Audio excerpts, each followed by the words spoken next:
In our conversation with the uMhlathuze local municipality earlier this week, the municipality said that some of the officials, including the city manager, need bodyguards given the dangers that come with the work that they are doing. Now, the municipality was responding to the concerns by the South African Municipal Workers Union in the province that it has become the wild west where everyone has a gun or needs protectors. Now, the municipality also citing concerns around the construction mafia as well. So it also resuscitates the tender system discussion. Is the system achieving the desired outcome? Let's speak to Professor Peter Goss, who is the Professor of Practice in Corporate Governance, Forensic Auditing and Fraud Prevention at the University of Johannesburg, who joins us live now. Prof, thank you so much for your time this evening. Before we even get into our discussion tonight, let's get your reaction to the developing story, the resignation of the National Assembly Speaker, Loseviwe Mapisangakula. I think simple to say is that it's a little too late, isn't it? Here is a major misunderstanding with the concept of allegations of corruption against a public office bearer, in particular one who described themselves in their own media statement as the chief lawmaker. This is long overdue, and resignation should have happened once a police case was opened. Let's share with you what the basis is for that should educate: one, resignation; two, withdrawal from office of whatever nature, be it a leave of absence or otherwise. You cannot open a police case without a prima facie case that starts to meet the elements of the crime. So one, the police won't spuriously accept a case without there being some grounds for accusing someone of corruption or fraud or otherwise. Two, you cannot be prosecuted if the prosecuting authority does not believe that it has reasonable prospects of a successful prosecution. Two, you don't need to be found guilty before you step out of office when you choose to hold public office. And the barrier has to remain that way. Once faced with charges of corruption and a registered police case of corruption, one must stand down from public office. This is long overdue. There's not much to applaud in this scenario. And Prof, listening to some of the, the arguments in Parliament also saying that, she believes that the allegations against her were of a political nature. I wonder then, what does it say to South Africans who are watching the work of Parliament? Because you listen to, some of the parliamentarians that we spoke to here on the show, they say the image of the House has definitely been tainted somewhat. That's the point. You taint the integrity of the institution. You taint the integrity of the office, self-described chief lawmaker, speaker of the National Assembly. So there's no room for personal judgment in a matter of standing down when faced with public accusations. You took office not on account of personal judgment either. You took office on account of public confidence. We must maintain public confidence, not to restore it, maintain it. So the natural move for political office bearers is they must stand down. It's got nothing to do with a political party's position on whether you stand down or whether the party has a rule or doesn't have a rule. This is a national imperative, a matter of national integrity. South Africa is very active internationally, as being noted for having a national integrity system that includes sound anti-corruption mechanisms, bodies, structures, and a criminal justice system that is seen to be effective. And Prof, before then we move on to our conversation tonight, let me ask you a final question then about this very issue, and in light of what you've just said as well.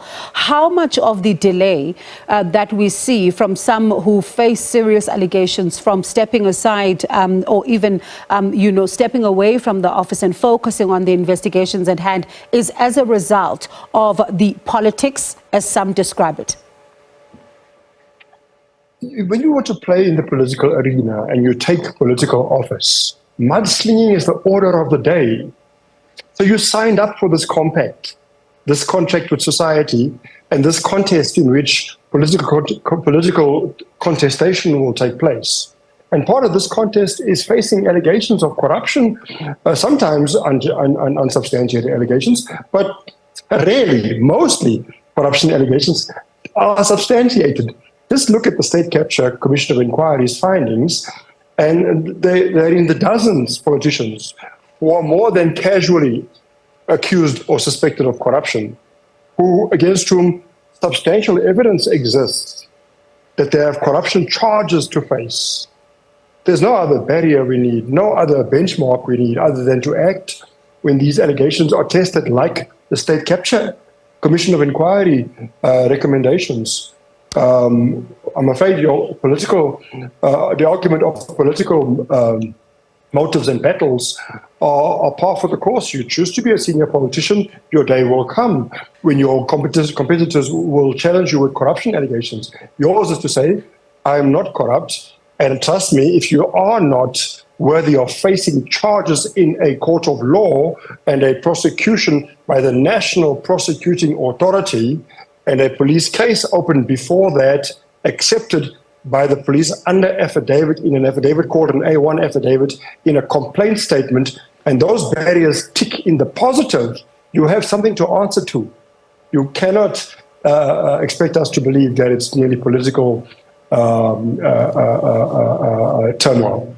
Quite an interesting one, Prof. Let's move on then to the conversation around the tendering system. I mean, it comes hot on the heels of a conversation we had here on the show on the developments at the uMhlathuze Municipality, where the spokesperson says that everyone, including the municipal manager, needs bodyguards because of some of the contracts, but also some of the dangers that their work would then pose. But others who are watching from the sidelines, Prof, they say that this system has had unintended consequences. And they say it benefits, those who are well connected, and also contributes to poor service delivery while also endangering the lives of the officials. What becomes then, the role of this particular tendering system in 2024? Does it need to be reimagined or scrapped? If we apply the tendering system in the fashion in which it is designed, I dispute that everybody involved in the tendering system must now be given a bodyguard. I dispute that the average municipal manager must be given a bodyguard willy-nilly on account of holding public office as a public official or administrator. So I think it's really an overreach to ask for bodyguards. Let's explain what that means if indeed we could afford as taxpayers to pay for people's bodyguards because they hold offices that are sensitive. Then can you imagine how many municipal managers? The last count I had, there were over 230 municipalities in the country. That's from point A, 230 groups of bodyguards. Now, nobody gets one bodyguard. You get a group of bodyguards, you get a vehicle for those bodyguards to drive, you've got to arm those bodyguards.